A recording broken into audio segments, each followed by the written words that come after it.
அஸ்தி என்றால் என்னன்னு தெரியுதா? அஸ்தி, அஸ்தி பாரம் இல்லம்மா, அஸ்தி இறந்துட்டவங்களுடைய அந்த சாம்பல், அஸ்தியை கொண்டு போய் கரைக்கிறேன்னு சொல்றாங்கல்ல. அஸ்தி வேற, ஆஸ்தி வேற. அல்லேலூயா. இங்கே ஆஸ்தி என்பது செல்வத்தை குறிக்கிறது, பொருளாதாரத்தை குறிக்கிறது, வருமானத்தை குறிக்கிறது, சம்பத்தை குறிக்கிறது, திரளான பொருளாதாரத்தையும் மேன்மையும் குறிக்கிறது. அதுதான் ஆஸ்தி. பணக்காரனாய் வாழ்வது, ஆஸ்தி உடையவனாய் வாழ்வது. அல்லேலூயா. ஆடு மாடா இருக்கலாம், நிலபலமா இருக்கலாம், வெள்ளியும் பொண்ணுமா இருக்கலாம், இன்னும் பலவிதமான காரியமா இருக்கலாம். எந்த வசதி வாய்ப்பு இருக்கிறதோ அதற்கு பேர் என்னது? ஆஸ்தி. அல்லேலூயா. அப்போ ஆபிரகாமுக்கு தேவன் ஆஸ்தியை கொடுத்தார், எசேக்கியா ராஜாவுக்கு மகா திரளான ஆஸ்தியை கொடுத்தார். இப்போ நமக்கும் தேவன் ஆஸ்தியை கொடுத்திருக்கிறாரா இல்லையா? கொடுத்தாரா இல்லையா? கொடுத்தார். அவருடைய வரவுக்கு தகுந்தது போல, அவருடைய செலவுக்கு தகுந்தது போல, அவருடைய குடும்பத்துக்கு தகுந்தது போல, அவருடைய வாழ்க்கைக்கு தகுந்தது போல கர்த்தர் நமக்கும் என்ன செய்கிறாரு? ஆஸ்தியை கொடுக்கிறார். பழமொழி ஒன்று சொல்லுவாங்க பாரு, விரலுக்கேத்த வீக்கம் அப்படி சொல்லி, விரலுக்கேத்த வீக்கம் அப்படி சொல்லி. ஆகினால இந்த ஆஸ்தியை தேவன் எதற்காக கொடுக்கிறார்? அதை நாம் மனிதர்கள் என்ன செய்கிறோம்? அதை நாம் எப்படி செலவழிக்கிறோம்?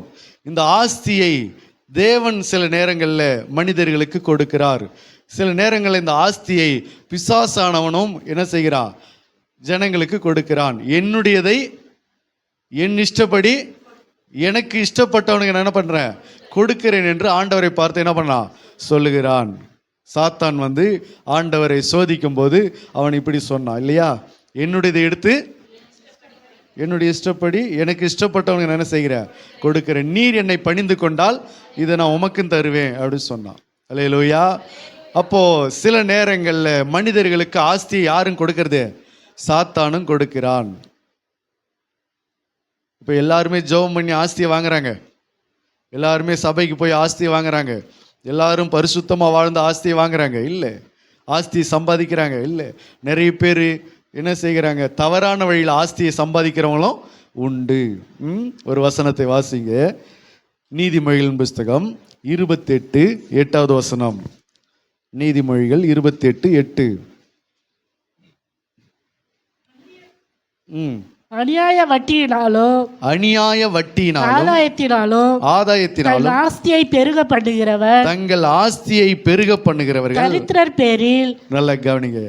அநியாய வட்டியினாலும் ஆஸ்தியை பெருக பண்ணுகிறவன். அதுக்கு முன்னாடி ஒரு வார்த்தை சொல்லப்படுது பாரு. ஃபர்ஸ்ட்ல இதை வாசிங்க நீங்க. அநியாய வட்டியினாலும், அதுதான் அநியாய வட்டியினாலும் ஆதாயத்தினாலும் ஆஸ்தியை பெருக பண்ணுகிறவன் தங்கள் ஆஸ்தியை பெருக போதும். அநியாய வட்டியினாலும் ஆதாயத்தினாலும் தங்கள் ஆஸ்தி என்ன பண்றாங்க? பெருக பண்ணுகிறார்கள். ஆஸ்தியை பெருக பண்றாங்க. ஆஸ்தி போதும் என்று எண்ணல, ஆஸ்தியை பெருக செய்யணும்னா என்ன செய்யறாங்க? அநியாய வட்டி. இன்னைக்கு நிறைய பேர் வட்டிக்கு விட்டு என்ன செய்யறாங்க? ஆஸ்தியை பெருக பண்றாங்க. அப்படிப்பட்டவங்களுடைய வாழ்க்கை இன்னைக்கு பாருங்க. கழுத்துல செயின், கையில செயின், கையில 10 விரலையும் 10 மோதிரம். அந்த செயின் கூட எப்படி இருக்கும்? ரொம்ப பெருசா இருக்கும். நம்ம போடுற செயினை மாதிரிலாம் இருக்காது, ரொம்ப பெருசா இருக்கும். அது மட்டுமல்ல, அவருடைய அந்த அநியாய வட்டினால சம்பாதிச்சு வீடு மேலே வீடு, காரு மேலே காரு, நிறைய ஆஸ்திகளை சேர்த்து இருப்பாங்க. அல்லேலூயா. அப்போ அநியாய வட்டினால் ஆஸ்தியை சேர்க்கிறவர்களும் உண்டு, பொல்லாத ஆதாயத்தினால் ஆஸ்தியை பெருக பண்ணுகிறவர்களும் உண்டு, சாத்தானால் ஆஸ்தியை கொடுக்கப்படுகிறதும் உண்டு. பொருளாதாரத்தையும் வருமானத்தையும் சாத்தானும் கொடுக்கிறான், இன்னொரு பக்கம் தேவனும் கொடுக்கிறார். அல்லேலூயா. 3 விதமா பாவத்தினால சம்பாதிக்கிறவர்கள் உண்டு, சாத்தானும் கொடுக்கிறது உண்டு, ஆண்டவரும் என்ன செய்கிறாரு? கொடுக்கிறார். ஆகவே இந்த உலகத்தில் ஆஸ்தி இப்படிப்பட்ட விதங்களிலே மனிதர்களுக்கு அது கிடைக்கிறது. ஆகவே சங்கீதம் 39:6 வாசிக்கலாம். சங்கீதம் 39:6. நல்லா வாசிங்க. வேஷமாகவே மனுஷன் திரிகிறான், வேஷமாகவே மனுஷன் தெரிகிறான், விருதாகவே சஞ்சலப்படுகிறான், விருதாவாகவே சஞ்சலப்படுகிறான், ஆஸ்தியை சேர்க்கிறான், ஆஸ்தியை சேர்க்கிறான், யார் அதை வாரிக்கொள்ளுவான் என்று அறியான். யார் அதை வாரிக்கொள்வான் என்று அறியான். அறியான். இப்படியெல்லாம் ஆஸ்தியை சேர்க்கிறாங்களே. விருதாவாகவே மனுஷன் வேஷமாகவே தெரிகிறான், விருதாவாகவே சஞ்சலப்படுகிறான், ஆஸ்தியை சேர்க்கிறான், யார் அதை வாரிக்கொள்வார் என்று அறியான். எவ்வளோ உண்மையா இந்த வேத வசனம் சொல்லுகிறது பாருங்க. விருதாவை வேஸ்டா சஞ்சலப்படுறாங்க. ஏன் சஞ்சலப்படுறோம், எதுக்காக சஞ்சலப்படுறோன்னு யோசிக்கிறவர்களும் இல்லை. விருதாவாகவே வீணாவே சஞ்சலப்பட்டு கொண்டிருக்கிறாங்க, ஆஸ்தியை சேர்க்கிறாங்க, யார் அதை அடுத்தது வாரி கொண்டு போவாங்கன்றதும் தெரியாம சேர்த்து கொண்டு இருக்கிறாங்க. அல்லேலூயா, அல்லேலூயா.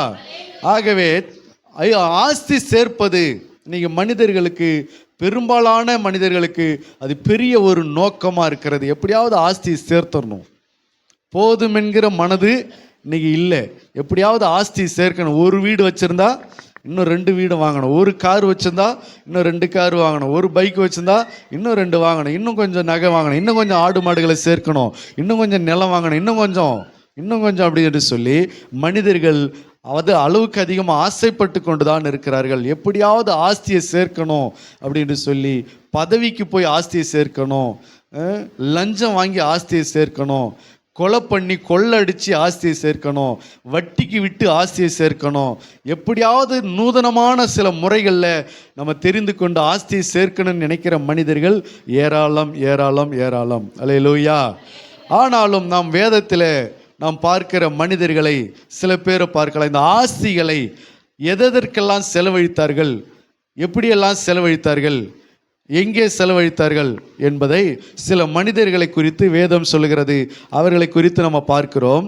லூக்கா 8:43 அங்கே தான் நம்ம வாசித்தோம்.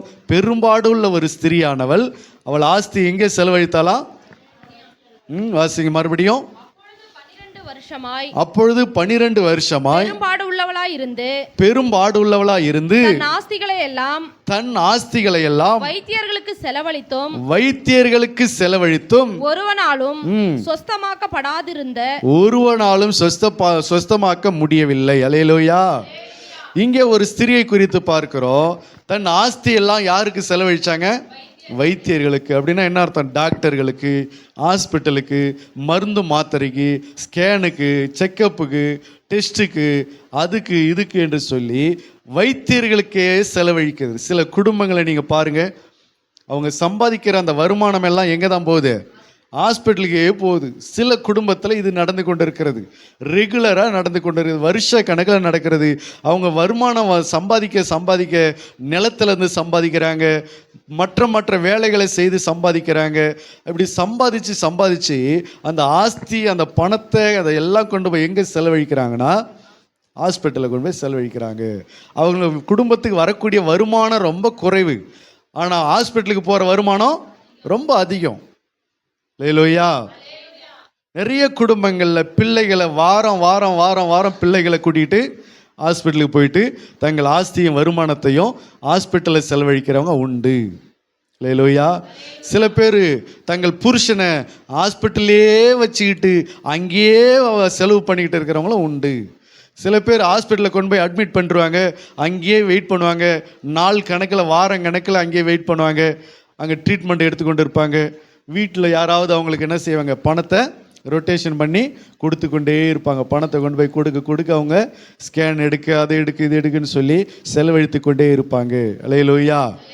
நல்லா கவனிங்க. ஒரு மனிதனுக்கு தேவன் ஆஸ்தியை கொடுப்பார் என்று சொன்னால், கர்த்தருடைய பிள்ளைகளுக்கு, உலகத்தில் இது எப்படி வேணாலும் நடக்கலாம், கர்த்தருடைய பிள்ளைகளுக்கு கர்த்தர் ஒரு கையில் ஒரு வருமானத்தை, ஒரு ஆஸ்தியை கொடுப்பார் என்று சொன்னால் அது எங்கே போகக்கூடாது? வைத்தியர்களுக்கு செலவழித்து கொண்டே இருக்கக்கூடாது. அல்லேலூயா. உன்னை வைத்தியர்களுக்கு செலவழிப்பதற்காகவா அவன் குடும்பத்துக்கு வருமானத்தை கொடுக்குறாரு? ஆவுன்னா எங்கே போயிடுறது? ட்ரீட்மெண்ட்டுக்கு போயிடுது. ஆவுன்னா எங்கே பஸ் ஏறி எங்கேயாவது ஹாஸ்பிட்டலுக்கு போயிடுது, ஏதாவது கார் வச்சுக்கிட்டு ஹாஸ்பிட்டலுக்கு போயிடுது. அப்போ ஒரு கர்த்தருடைய பிள்ளைகள் ஒரு பலவீனம், ஒரு வியாதி, ஒரு பிரச்சனை, ஒரு குடும்பத்தில் பிள்ளைகளுக்கு பிரச்சனை, புருஷனுக்கு பிரச்சனை, மனைவிக்கு பிரச்சனை, தாய்க்கு பிரச்சனை, தகப்பனுக்கு பிரச்சனை அப்படின்னு சொல்லி எனி டைம் எப்போ எங்கே போயிட்டு இருக்கக்கூடாது? ஹாஸ்பிட்டலுக்கே போய் கொண்டு இருக்கக்கூடாது. அல்லேலூயா. நான் சொல்கிறது ஹாஸ்பிட்டலுக்கு போகக்கூடாதுன்னு சொல்லலை, புரியுதா? ஹாஸ்பிட்டலுக்கு போகவே கூடாது அப்படி சொல்லலை. எப்போ பார்த்தாலும் எங்கே போகாத, ஹாஸ்பிட்டலுக்கே போயிட்டு இருக்காது. எதுக்கு எடுத்தாலும் ஹாஸ்பிட்டலுக்கே போகுது. ஒரு சின்ன தலைவலினா கூட டக்குன்னு எங்கே தான் போகுது ஞாபகம்? பேசாமல் அந்த டாக்டர்கிட்ட போய் காமிச்சிட்டு வந்துடலாமா? பேசாமல் போயிட்டு அந்த மெடிக்கலில் போய் அந்த மாத்திரை வாங்கி போட்டு வந்துடலாமா? ஃபஸ்ட்டு போய் முதல்ல தலையை கொண்டு போய் என்ன பண்ணிடலாம், ஸ்கேன் பண்ணி பார்த்துடலாம். சின்னதாக தலைவலி வந்தாலே கூட என்ன வரமாட்டேங்குது, ஆண்டவர் வரமாட்டேங்குது, ஆண்டவருடைய வாக்குத்தத்தம் வரமாட்டேங்குது. ஆண்டவர் நமக்கு எப்படியெல்லாம் சுகத்தை தருவேன்னு சொன்னார், அவருடைய தழும்புகளாலே குணமானீர்கள் அப்படின்னு இருக்கு, அது ஞாபகத்துக்கு வர மாட்டேங்குது. அவருடைய வார்த்தை அனுப்பி குணமாக்குவேன்னு சொன்னார், அதுவும் ஞாபகத்துக்கு வர மாட்டேங்குது இல்லையா? அவருடைய வல்லமையினாலே இந்த 12 வருஷம் பெரும்பாடுள்ள ஸ்திரீ எப்படி சுகத்தை பெற்றாங்க? அவருடைய வஸ்திரத்தை தொட்டு அவருடைய வல்லமை அவங்க மேலே பட்டு அவர்கள் என்ன பண்ணாங்க, சொஸ்தமாக்கப்பட்டாங்க. அவருடைய வல்லமை ஞாபகம் வர மாட்டேங்குது, அவருடைய வார்த்தை ஞாபகம் வர மாட்டேங்குது, இயேசு கிறிஸ்துவனுடைய ரத்தத்தினால சுகமடைய முடியும் அது ஞாபகம் வர மாட்டேங்குது. அப்புறம் இப்படி இயேசு கிறிஸ்துவை குறித்து, அவருடைய வார்த்தை குறித்தோ, அவருடைய தழும்புகளை குறித்தோ, அவருடைய சுகமாக்குகிற வல்லமைகளை குறித்தோ நமக்கு என்ன வரல, ஞாபகமே வரல. ஒரு பிரச்சனை, ஒரு சரீர பலவீனம் வந்தாலே நமக்கு இதுதான் முதல்ல ஞாபகம் வருது, எப்படியாவது ஹாஸ்பிட்டலுக்கு போயிடணும். இதில் வேற போயிட்டு விசாரிக்கிறாங்க எந்த ஹாஸ்பிட்டலுக்கு போகலாம் அப்படின்ட்டு சொல்லி. அல்லேலூயா. எந்த ஹாஸ்பிட்டலுக்கு போனால் ட்ரீட்மெண்ட்டு நல்லா எடுப்பாங்க, எந்த ஹாஸ்பிட்டலுக்கு போயிட்டு என்ன ட்ரீட்மெண்ட் பண்ணலாம் அப்படின்னு சொல்லி. அப்போ ஆஸ்திகளை ஹாஸ்பிட்டலில் செலவழிப்பதற்காக தேவன் கர்த்தருடைய பிள்ளைகளுக்கு என்ன செய்யலை, ஆஸ்தியை கொடுக்கல. நீ கேட்கணும், ஆண்டவரே எப்போவுமே என்னுடைய வருமானம் எல்லாம் எங்கே போகுது, ஹாஸ்பிட்டலுக்கு போகுது, இதுக்கு ஒரு வழி இல்லையா, இதுக்கு ஒரு தீர்வு இல்லையா? வருமானத்தை கொடுத்த உடனே ஆண்டவருக்கு அதை அனுபவிக்க தானே கொடுத்தாரு. கர்த்தருக்கு பயந்து அவருடைய வழிகளில் நடக்கிறவன் எவனோ அவன் பாக்கியவான், அவன் தன் கைகளின் பிரயாசத்தை சாப்பிடுவான். அப்போ உன் கைகளின் பிரயாசத்தை நீ என்ன செய்யணும், சாப்பிடணும் என்பதற்காக தான் கர்த்தர் உனக்கு என்ன செய்கிறாரு, வருமானத்தை கொடுக்கிறார், ஆஸ்தியை கொடுக்கிறார், செல்வத்தை கொடுக்கிறார். அல்லேலூயா. உன் குடும்பத்துக்கு வருமானம் ஆண்டவர் கொடுக்கிறார் என்று சொன்னால் அது நீ அதை என்ன செய்யணும், சாப்பிடணும். உன் கையினால் உன் கைகளின் பிரயாசத்தை நீ சாப்பிடணும், நீ சாப்பிடணும், உன் பிள்ளைகள் சாப்பிடணும், உன் குடும்பம் சாப்பிடணும். அல்லேலூயா. அது எங்கே போகக்கூடாது, ஹாஸ்பிட்டலுக்கு போகக்கூடாது. அல்லேலூயா. அப்போ ஹாஸ்பிட்டலுக்கு போகுது அப்படின்னு சொன்னால் அதை நீ முதலாவது என்ன செய்யணும், ஆராய்ந்து பார்க்கணும். ஏன் ஹாஸ்பிட்டலுக்கு போகுது, என்ன காரணத்தினால ஹாஸ்பிட்டலுக்கு போகுது? தப்பான வருமானம் நம்ம குடும்பத்துக்கு வந்ததுன்னா அது ஹாஸ்பிட்டலுக்கு போகும். பாவம் இருந்தது என்று சொன்னால், சரீரத்தில் பாவம் இருந்தது என்று சொன்னால் அந்த வருமானம் ஹாஸ்பிட்டலுக்கு போகும். லஞ்சம் வாங்கி வீட்டுக்கு கொண்டு வரோம்னு சொன்னால், பொல்லாத ஆதாயத்தை கொண்டு வந்து வீட்டில் சேர்க்கிறேன்னா அது ஹாஸ்பிட்டலுக்கு போகும், மற்ற எல்லா இடங்களுக்கும் போகும். ஆகவே ஹாஸ்பிட்டலுக்கு உன்னுடைய வருமானத்தை, உன் குடும்பத்தினுடைய செல்வத்தை, ஆஸ்தியை ஹாஸ்பிட்டலுக்கு போக என்ன பண்ணக்கூடாது, விடக்கூடாது. அதை நீ விரும்பவும் கூடாது. அதை நீ யோசிச்சு பார்க்கணும், ஏன் என்னுடைய வருமானம் ஹாஸ்பிட்டலுக்கே போய் கொண்டு இருக்குது? அல்லேலூயா. என்னுடைய ஆஸ்தி ஏன் ஹாஸ்பிட்டலுக்கே போகுது, ஏன் என்னுடைய ஆஸ்தி வைத்தியர்களுக்கே செலவழிக்கப்படுகிறது என்பதை சிந்திச்சு பார்க்கணும். அந்த அம்மா இயேசுகிட்ட வந்தாங்க, ஏதாவது ₹1 செலவாச்சா? ₹1 செலவு செய்தாங்களா? 12 வருஷமாக செலவு பண்ணாங்க. தனக்கு உண்டானதோ இல்லை எல்லாவற்றையும் செலவழித்தாங்க. சற்றாகிலும் குணமடையலை. இயேசுவை குறித்து கேள்விப்பட்டு இயேசுவிடத்தில் வந்தபோது அவர்கள் எவ்வளோ ரூபா செலவழித்தாங்க? ₹1 கூட என்ன பண்ணலை, செலவழிக்கவில்லை. அல்லேலூயா. இலவசமாய் சுகத்தை பெற்று கொண்டார்கள். ஆனால் அவர்கள் அதற்கு விசுவாசிச்சாங்க. என்னன்னு, நான் அவருடைய வஸ்திரத்தை ஆகிலும் தொட்டால் சொஸ்தமாவேன். அல்லேலூயா. வஸ்திரத்தை தொட்டா நான் என்ன ஆயிடுவேன், சொஸ்தமாயிடுவேன் அப்படின்னு அவங்க விசுவாசிக்க ஆரம்பிச்சாங்க. இதான் விசுவாசம். இன்னைக்கு நிறைய பேருக்கு விசுவாசம் எப்படி வருது, டாக்டர் தான் அதிகமாக விசுவாசிக்கிறாங்க, மருந்து மாத்திரை தான் அதிகமாக விசுவாசிக்கிறாங்க, மனிதர்கள் சொல்லுகிறதா அதிகமாக விசுவாசிக்கிறாங்க. என்னென்ன ஸ்கேன் ரிப்போர்ட்டே இப்படி சொல்லியிருக்குது, அது எப்படி சுகமாகும் அப்படின்னு சொல்லி. அப்படி இல்லை, 12 வருஷமாக தான் பிரச்சனை தான், 12 வருஷம் வியாதி தான், 12 வருஷம் பலவீனம் தான், 12 வருஷமான வேதனைகள் தான். ஆனாலும் நீ இயேசுவை தொட்டால் சொஸ்தமாகணும்னு சொல்லி அவங்க என்ன செஞ்சாங்க, விசுவாசித்தார்கள். அப்போ விசுவாசம் என்பது 12 வருஷம் பிரச்சனை இல்லை, 24 வருஷம் பிரச்சனையை கூட விசுவாசம் என்ன செய்யுது, மாற்றுகிறது. ஹல்லேலூயா. ஆகவே ஆண்டவர் நமக்கு ஆஸ்தியை கொடுக்கிறார் என்று சொன்னால் அந்த ஆஸ்தி யாருக்கு போகக்கூடாது? வைத்தியர்களுக்கு செலவழிக்க கூடாது. அல்லேலூயா. எப்போவாவது ஒரு நேரங்களில் உனக்கு விசுவாசம் இல்லாமல் போகும், சோர்வு உண்டாகும், பயம் உண்டாகும், ஏதோ ஒரு சூழ்நிலையில் நீயும் கொஞ்சம் தளர்ந்து போயிடுவே. அந்த நேரங்களில் என்ன செய்யலாம்? ஹாஸ்பிட்டலுக்கு போகலாம். ஏன்னா எல்லாரிடத்திலும் என்ன கிடையாது? விசுவாசம் என்பது கிடையாது. அதே சமயத்தில் எப்பொழுதும் விசுவாசம் வேலை செய்கிறதும் கிடையாது. அல்லேலூயா. அப்போ எப்போது நீ விசுவாசத்தில் தளர்ந்து போகிறேன்னு சொல்லும்போது அந்த நேரத்தில் ஒன்று நீ கர்த்தரை தேடணும், இல்லை என்று சொன்னால் நீ எங்கேயாவது ஹாஸ்பிட்டலுக்கு போ. என்ன செய்யணும்? அந்த நேரத்தில் ஹாஸ்பிட்டலுக்கு போயிட்டு ஏதாவது ட்ரீட்மெண்ட் எடுக்கலாம். விசுவாசிக்க முடியல, ஜெபிக்க முடியல, அந்த நேரத்தில் என்ன செய்யலாம்? ஒரு எமர்ஜென்சிக்கு ஒரு ஹாஸ்பிட்டலுக்கு போயிட்டு ட்ரீட்மெண்ட் எடுத்துக்கலாம், பார்க்கலாம்.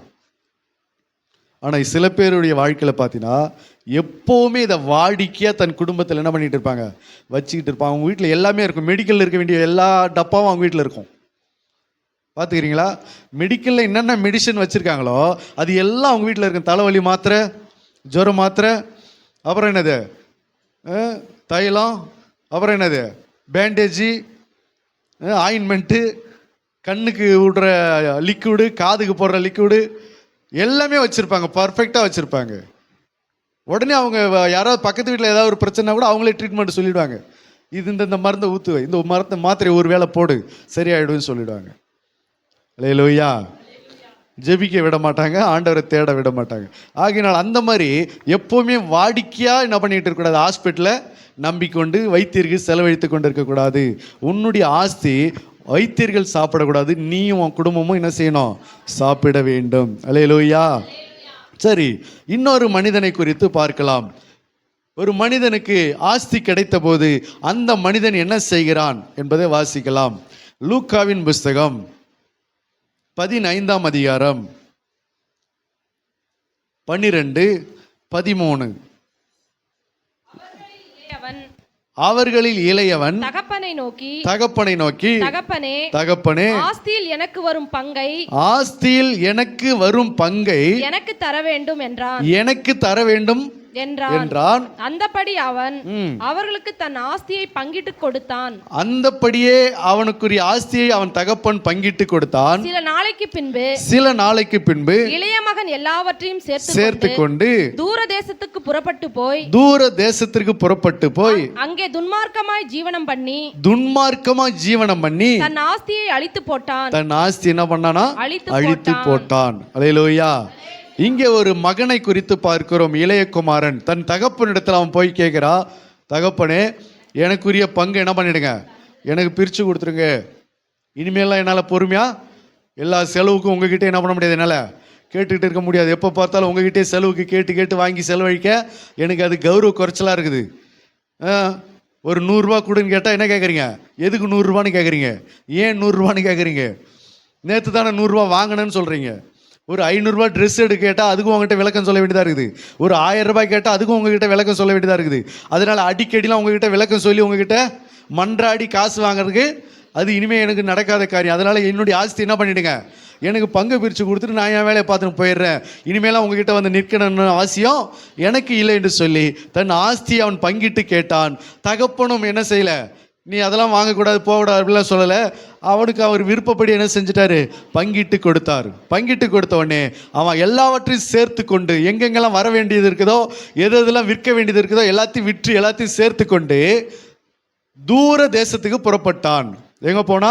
தூர தேசத்துக்கு புறப்பட்டு போய் தன் ஆஸ்தியை துன்மார்க்கமாய் செலவு பண்ணி ஜீவனம் பண்ணினான். துன்மார்க்கமாய் செலவழித்து போட்டான். அல்லேலூயா. ஒரு மனிதனுக்கு ஆஸ்தியை கொடுத்தார், அவன் என்ன எப்படி செலவழிக்கிறான்? துன்மார்க்கமாய் கொண்டு போய் செலவழிக்கிறான். அல்லேலூயா. அதை குறித்து அவன் அண்ணங்காரன் சொல்றான். யார்? அவனுடைய மூத்த சகோதரர் 30வது வசனத்தில் சொல்றான் பாருங்க. அவன் என்ன சொல்றான் பாருங்க. உம்முடைய ஆஸ்தியை அழித்து போட்ட, வேசிகளிடத்தில் உம்முடைய ஆஸ்தியை அழித்து போட்ட உம்முடைய குமாரனாகி இவன். நல்ல கவனிங்க. அவன் எங்க கொண்டு போய் செலவழித்தான்? தூர தேசத்துல துன்மார்க்கமாய் செலவழித்தான் தன் ஆஸ்தியை.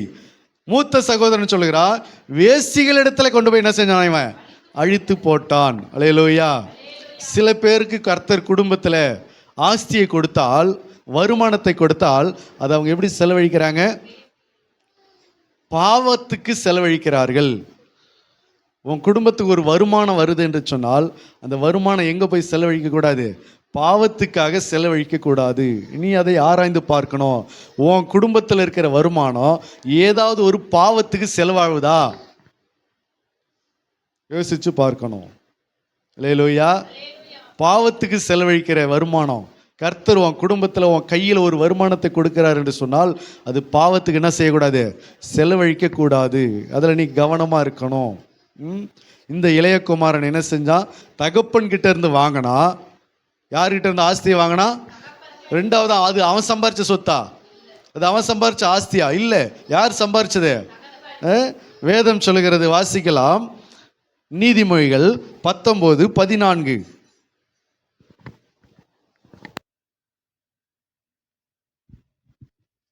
வீடும் ஆஸ்தியும் பிதாக்கள் வைக்கும் சுதந்திரம். அல்லேலூயா. அல்லேலூயா. வீடும் ஆஸ்தியும் யார் வைக்கிற சுதந்திரம்? பிதாக்கள் வைக்கிற சுதந்திரம். பிதாக்கள் வைக்கிற சுதந்திரம். பிள்ளைகளுக்கு பெற்றோர்கள் என்ன செய்கிறாங்க? ஆஸ்தியை சேர்க்கிறாங்க, ஆஸ்தியை சம்பாதிக்கிறாங்க, ஓடி ஓடி கஷ்டப்பட்டு பிள்ளைகளுக்கு சொத்து சேர்க்கிறாங்க. ஆனா பிள்ளையானவன் இவன் என்ன செய்கிறான்? அந்த ஆஸ்தியை சேர்த்து கொண்டு தகப்பன்கிட்ட அந்த ஆஸ்தியை பங்கிட்டு வாங்கி கொண்டு எங்க போயிட்டான்? தூரமா போயிட்டான். ஆஸ்தி யாருடையது? தகப்பனுடையது. அப்ப தகப்பனுடைய ஆஸ்தியை வாங்கி தகப்பனுக்கு செலவழிக்கல, தகப்பனுடைய வீட்டில் செலவழிக்கல, தகப்பனுடைய வேலைக்கு செலவழிக்கல, தகப்பனுடைய பிள்ளைகளுக்கு செலவழிக்கல, தகப்பனுடைய குடும்பத்துக்கு செலவழிக்கல, தகப்பனுடைய வீட்டில் உள்ள காரியங்களுக்காக அவன் செலவழிக்கல. தகப்பனிடத்திலிருந்து வந்த அந்த வாங்கின அந்த ஆஸ்தியை துன்மார்க்கமாய் தூர தேசத்தில் போய் துன்மார்க்கமாய் செலவு செய்து ஜீவனம் பண்ணினான். இன்னைக்கு நிறைய பேர் கர்த்தர்கிட்ட இருந்து வாங்குகிற ஆஸ்தியை எங்க கொண்டு போய் செலவழிக்கிறாங்க? ஆஸ்தியை ஜெபம் பண்ணி கேட்குறோம். ஆண்டவர் குடும்பத்துக்கு வருமானத்தை கொடுக்கிறார், வேலைகளை கொடுக்கிறாரு. அது எங்கே செலவழிக்கிறது? தகப்பனுடைய வீட்டில் கிடையாது. தகப்பனுடைய வீட்டை விட்டு ரொம்ப தூரத்தில் போய் செலவழிக்கிறது. அல்லேலூயா. அல்லேலூயா. எங்கே போய் செலவழிக்கிறது? தகப்பனுடைய வீட்டில் செலவழிக்காம தகப்பனுடைய ஆஸ்தியை வாங்கி யார் இடத்துல செலவழிக்கணும்? ஒன்று நீ சாப்பிடணும், இல்லைன்னா தகப்பனுக்கு தகப்பன் குடும்பத்துக்கு என்ன பண்ணணும்? செலவழிக்கணும். கர்த்தரிடத்துலேருந்து நீ ஆஸ்தியை வாங்குறன்னா ஒன்று உன் குடும்பம் சாப்பிடணும், இல்லைன்னா கர்த்தருடைய ராஜ்யத்துக்கு அதை என்ன பண்ணணும்? நீ செலவழிக்கிறவனா இருக்கணும், செலவழிக்கிறவர்களாக இருக்கணும். அல்லேலூயா. அப்போ தகப்பன்கிட்ட இருந்து வாங்கி தகப்பனுக்கோ தகப்பனுடைய காரியங்களுக்கோ தகப்பனுடைய ராஜ்யத்தை கட்டுவதற்கோ நம்ம ஆஸ்தியை செலவழிக்காமல் நம்ம தூரமாக துன்மார்க்கமாக என்ன பண்ணக்கூடாது? செலவழிக்க கூடாது. அல்லேலூயா. அல்லேலூயா. இவன் என்ன செய்கிறான்? தகப்பன்கிட்ட இருந்து வாங்கி தகப்பனுக்கு செலவழிக்காம தூரமாக கொண்டு போய் துன்மார்க்கத்தில் செலவழித்தான், பாவத்துக்கென்று செலவழித்தான், நண்பர்களோடு செலவழித்தான், வேசிகள் இடத்துல செலவழித்து போட்டான். அல்லேலூயா. ஆண்டவர் கொடுக்கிற வருமானத்தை எதுக்கு செலவழிக்க கூடாது? பாவத்துக்கும் பாவ காரியங்களுக்கும் உன் வருமானம் போகக்கூடாது. உன் வருமானம் எங்கே போகக்கூடாது? பாவ காரியத்துக்கு போகக்கூடாது. அல்லேலூயா. உன் வருமானத்தை மற்றவங்களை அழிக்கிறதுக்கு உன் வருமானத்தை என்ன செய்யக்கூடாது? பயன்படுத்தக்கூடாது. நிறைய பேருடைய வருமானம் நிறைய பேர் கொலை செய்கிறதுக்காக பயன்படுத்தப்படுது. அவனை அடிக்கிறதுக்கு எவ்வளோ, அவனை வெட்டுறதுக்கு எவ்வளோ, அவனை கொலை செய்கிறதுக்கு எவ்வளோ என்று சொல்லி அவர்களை அழிப்பதற்காக தங்கள் ஆஸ்திகள் என்ன செய்கிறாங்க? செலவழிக்கிறாங்க. பொய் சாட்சி சொல்லுவதற்கு பணத்தை என்ன பண்ணுறாங்க? செலவழிக்கிறாங்க. ஏமாற்றி வாங்குவதற்காக, ஆள் பலத்தை சேர்ப்பதற்காக பணத்தை செலவழிக்கிறாங்க. இந்த வருமானம் எல்லாம் குடும்பத்துக்கு ஆசீர்வாதத்தை கொண்டு வர நினைக்கிறீங்களா? இல்லை. அல்லேலூயா. இந்த வருமானம் குடும்பத்துக்கு ஆசீர்வாதத்தை கொண்டு வராது, அது அழிவை தான் கொண்டு வரும், சாபத்தை தான் கொண்டு வரும். ஆகையினால நம்முடைய வருமானம் எக்காரணத்தை கொண்டும் எதற்கு செலவழிக்க கூடாது? பாவ காரியங்களுக்கு செலவழிக்க கூடாது. அல்லேலூயா. யோசிச்சு பார்க்கணும். வருமானம் யாருக்காவது செலவழிதா? பாவத்துக்கு செலவழிக்கப்படுகிறதா?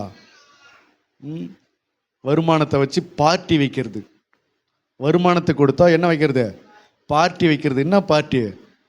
தாபா ஹோட்டலில் கொண்டு போய் சாப்பாடு பார்ட்டி கிடையாது, வேற வேற பார்ட்டி வைக்கிறது. நியாயமா அது? இது உலகத்து ஜனங்க செய்யலாம். அடைய கர்த்தருடைய பிள்ளைகள் என்ன பண்ணக்கூடாது? செய்யக்கூடாது. உன் வருமானத்தை கொடுத்தாருன்னு சொன்னா ஒன்று உன் குடும்பத்துக்கு செலவழி, இன்னொன்று தேவனுடைய ராஜ்யத்துக்காக என்ன பண்ண செலவழி. அல்லேலூயா.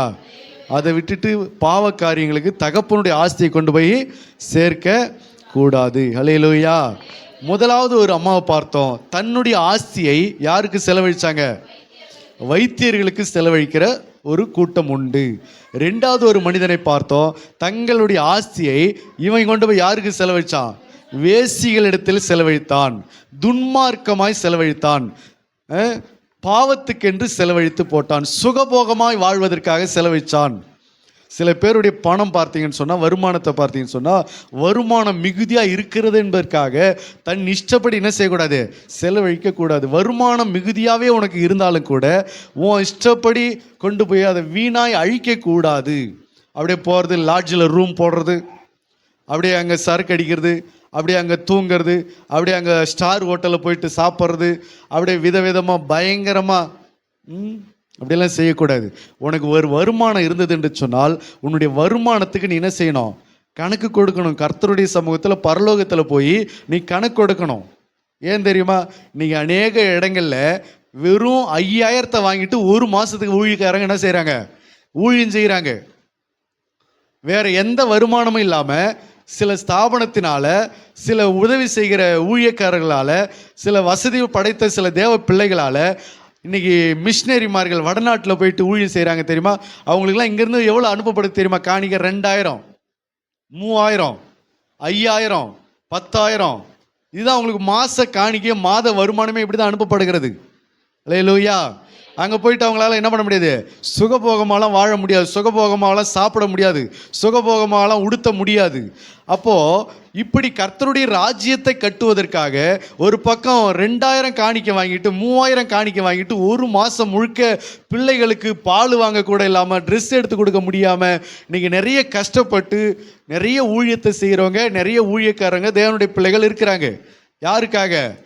கர்த்தருக்காக, கர்த்தருடைய ராஜ்யத்துக்காக, கர்த்தருடைய சபைக்காக, ஆத்தும ஆதாயத்துக்காக குறைந்தபட்ச வருமானத்தில் இன்றைக்கி ஊழியம் செய்து கொண்டு இருக்கிறாங்க. இன்றைக்கி நமக்கெல்லாம் பாக்கெட் மணியே ஒரு நாளைக்கு எவ்வளோ ஆகுது? 1000 ரூபா 2000 ரூபா காலி ஆகிடுது. இப்படி ஒரு மார்க்கெட்டு பக்கம் போய் வந்தாலும் 5000 ரூபா காலின்றோம். ஆனால் அவர்கள் ஒரு மாதம் பூரா அதை என்ன செய்யணும்? அதிலே தசம்பாகம் கொடுக்கணும், அதிலே காணிக்கையும் கொடுக்கணும், அதிலே குடும்ப செலவையும் பார்த்து கொள்ளணும், அதில் எல்லாவற்றையும் பார்த்து கொள்ளணும். அதில் 2வது காணிக்கைன்னு அவங்க வாயை திறந்து என்ன செய்ய முடியாது? கேட்க முடியாது. அல்லேலூயா. இப்படிப்பட்ட கஷ்டத்தின் மத்தியில், நெருக்கத்தின் மத்தியில் கர்த்தருக்காக ஓடுகிற ஊழியக்காரர்கள், கர்த்தருடைய பிள்ளைகள் நிறைய உண்டு. அவர்களுக்கு வருமானம் ரொம்ப குறைவு. அப்படி இருக்கிற பட்சத்தில் உனக்கு ஆண்டவர் ஆஸ்தியை தாராளமாய் கொடுத்தார் என்பதற்காக அதை உன் இஷ்டத்துக்கு நீ செலவு பண்ண அப்படின்னு சொன்னால் அதற்கு நீ என்ன செய்யணும்? கணக்கு கொடுக்கணும். அல்லேலூயா. ஒரு வீட்டில் ஒரு அம்மா சொல்கிறாங்க, எங்கள் வீட்டுக்கு மாதம் கரண்ட் பில்லு மட்டும் 15000 வருது அப்படின்னு. எங்கள் வீட்டுக்கு கரண்ட் பில்லு மட்டும் மாதம் 15000 வருதுன்னு. அப்போ ஒரு மாதத்துக்கு ஒரு ஊழியக்காரனுக்கு 5000 ரூபாய்னா மாதத்துக்கு எத்தனை ஊழியக்காரன் சாப்பிடலாம்? அந்த 15000ல் 3 ஊழியக்காரன் ஒரு மாதத்துக்கு என்ன செய்யலாம்? அதை தங்கி அதை அந்த வருமானத்தை வாங்கி செலவு செய்யலாம்.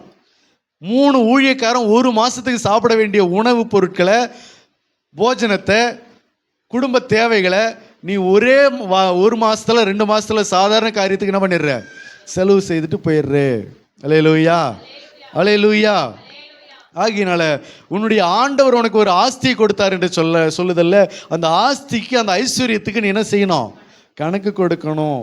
அது நம்ம சம்பாரிச்சது, நம்ம இஷ்டத்துக்கு நாம் செலவு பண்ணலாம் அப்படின்னு சொல்லிட்டு இன்னும் உன்னால் என்ன பண்ண முடியாது? செலவழித்து கொண்டு இருக்கலாம்னு நினைக்கக்கூடாது. அல்லேலூயா. அதுக்கு பதிலாக நீ நினைக்கணும், என்னுடைய இந்த இவ்வளோ வருமானத்தில் இதை நான் என்ன செய்யணும்? பிரயோஜனமாக தேவனுடைய நாமத்தின் மகிமைக்கு என்று செலவழித்தா நல்லா இருக்குமே அப்படின்னு சொல்லி நீ அதை யோசிக்கணும். அல்லேலூயா. இது யாரால் யோசிக்க முடியும்னா, யாரால் யோசிக்க முடியும்? கர்த்தருடைய பிள்ளைகளால் இதை கண்டிப்பாக யோசிக்க முடியும். அல்லேலூயா. அப்போ 2வது ஒரு மனிதன் யாருக்கு செலவழித்தான் தன் ஆஸ்தியை?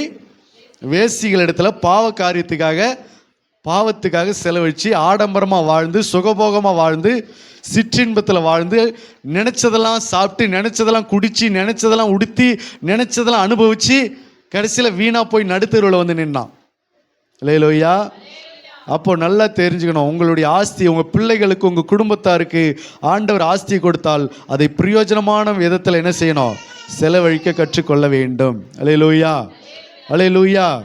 சில பேருக்கு ஆஸ்தி கிடைச்சா போதும், ட்ரெஸ்ஸு மேலே ட்ரெஸ்ஸு வாங்கிறது, செப்பல் மேலே செப்பல் வாங்கிறது, ஷூ மேலே ஷூ வாங்கிறது, பொருள் மேலே பொருள் வாங்கிறது, பாத்திரத்து மேலே பாத்திரம் வாங்கிறது, அது மேலே அது, இது மேலே இது, அதுன்னு சொல்லி வாங்கி வாங்கி வாங்கி வாங்கி குடும்பத்தை, பீரோவை, ஷோகேஸை ஃபுல்லாக என்ன பண்ணுறது, நிரப்பி வைக்கிறது. இதெல்லாம் தேவையில்லாத காரியம். சில பேருக்கு இந்த பண ஆசையினால, பொருள் ஆசையினால நிறைய வாங்கி வாங்கி வாங்கி அதை அனுபவிக்கிறோமா அனுபவிக்கல அதெல்லாம் அப்புறம், அது யூஸ் ஆகுதா யூஸ் ஆகலையே அதெல்லாம் அப்புறம். நிறைய என்ன பண்ணணும், வாங்கி வாங்கி உள்ளே போடணும், வீட்டுக்குள்ளே கொண்டு போய் அந்த குடோனில் போட்டு அடைச்சிடணும். யார் யூஸ் பண்ண போகிறா, எப்போ பயன்படுத்த போகிறோம், எதுக்கு பயன்படுத்த போகிறோம், ஏன் பயன்பட போகிறது, இதை பற்றின சிந்தனைலாம் கிடையாது. எங்கேயாவது எதையாவது பார்த்தாச்சுன்னா போதும், அதை வீட்டுக்கு வாங்கிட்டு வந்துடணும். எங்கேயாவது துணி கடையில் போய் துணியை பார்த்தா அதை வாங்கிட்டு வந்துடணும். எங்கேயாவது ஒரு பாத்திர கடையில் போய் பாத்திரத்தை பார்த்தா அதை வாங்கிட்டு வந்துடணும். எங்கேயாவது ஒரு சூப்பர் மார்க்கெட்டில் போய் எதையாவது பார்த்தா அதை வாங்கிட்டு வந்துடணும். அல்லேலூயா. இல்லாத பொருளை வாங்கிட்டு வந்து பயன்படுத்தலாம். இருக்கிற பொருளை திரும்ப திரும்ப திரும்ப என்ன செய்யக்கூடாது, வாங்க நல்லா இருக்குதுன்னு சொல்லிட்டு வாங்கிட்டு வந்து உட்காந்துன்னு அதை வச்சு நான் அழகு பார்த்து கொண்டு இருக்கக்கூடாது. அல்லேலூயா. அதுக்கு பதிலாக உன்னுடைய சிந்தனைகள் இப்படி போகணும். இப்போ இருக்கிற பொருளுக்கு இவன் அவசியம் இல்லை, இதுக்கு பதிலாக யாருக்காவது நான் என்ன செய்யலாம், உதவி செய்யலாமே, ஒரு புண்ணியம் கிடைக்குமே, ஒரு நன்மை உண்டாகுமே, என்னால் அவங்களாவது என்ன செய்வாங்க, பிரயோஜனமாகப்படுவாங்களே அப்படின்னு சொல்லி நம்ம மற்றவருடைய நலத்தை குறித்து கொஞ்சம் என்ன செய்யணும், யோசிக்கவும் வேண்டும். அல்லேலூயா. அப்போ ஆஸ்தி இருக்கிறது என்பதற்காக நம்ம இஷ்டத்துக்கு என்ன செய்யக்கூடாது, அனுபவித்து செலவித்து கொண்டிருக்க கூடாது. அல்லேலூயா. ஏரோது ராஜா, வேதாகமத்தில் ஏரோது ராஜாவை நமக்கு தெரியும். அவன் என்ன செஞ்சான் தெரியுமா, அவனுக்கு ஆஸ்தி கொடுக்கப்பட்டது, அவனுக்கு திரளான செல்வம் கொடுக்கப்பட்டது, அவனுக்கு பெரிய ராஜ்யமே அவனுக்கு கொடுக்கப்பட்டது. அவன் என்ன செஞ்சான் தெரியுமா, வாசிக்கலாம், மார்க் 6:23.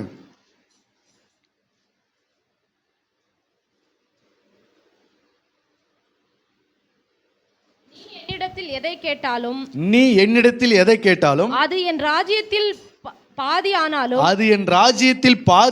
அதை உனக்கு தருவேன் என்று அவளுக்கு ஆணையும் இட்டான். அல்லேலூயா. ரெண்டாவது மனிதனை குறித்து தான் இப்ப நம்ம பார்க்கிறோம். தன் ஆஸ்தி யாருக்கு செலவழிச்சான், பாவிகளுக்கும் பாவத்துக்கும் பாவ காரியங்களுக்கும் செலவழித்தான். இங்க ஏரோது ராஜாவுக்கு ஒரு ராஜ்யம் கொடுக்கப்பட்டது தேசத்துல. இவன் தன்னுடைய ராஜ்யத்துல ஒரு பெண்ணு நடனமாடினாள் என்பதற்காக அவன் என்ன சொல்றான், என்னுடைய ராஜ்யத்தில் நீ பாதியை கேட்டாலும் என்ன பண்ணிடுறேன், உனக்கு நான் கொடுத்துட்றேன்றான். எதுக்கு, ஒரே ஒரு டான்ஸுக்காக, ஒரு ஆட்டத்துக்காக, ஒரு நடனத்துக்காக ராஜ்யத்தில் பாதி கொடுக்குறேன்றான். ஆடம்பர செலவு, ஆடம்பர கௌரவத்தில் செய்கிற பாவம் இதெல்லாம். அல்லேலூயா. பார்த்துக்கிறீங்களா, நடனக்காரிக்கு கொண்டு போய் அப்படியே 1000 ரூபாய் நோட்டை பின்னடிச்சு விடுவான் தெரியுமா. யாராவது ஆடும்போது, டான்ஸ் ஆடும்போது அப்படியே கொண்டு போய் கட்டுக்கட்ட பணத்தை இறைக்கிறவனை பார்த்துக்கிறீங்களா.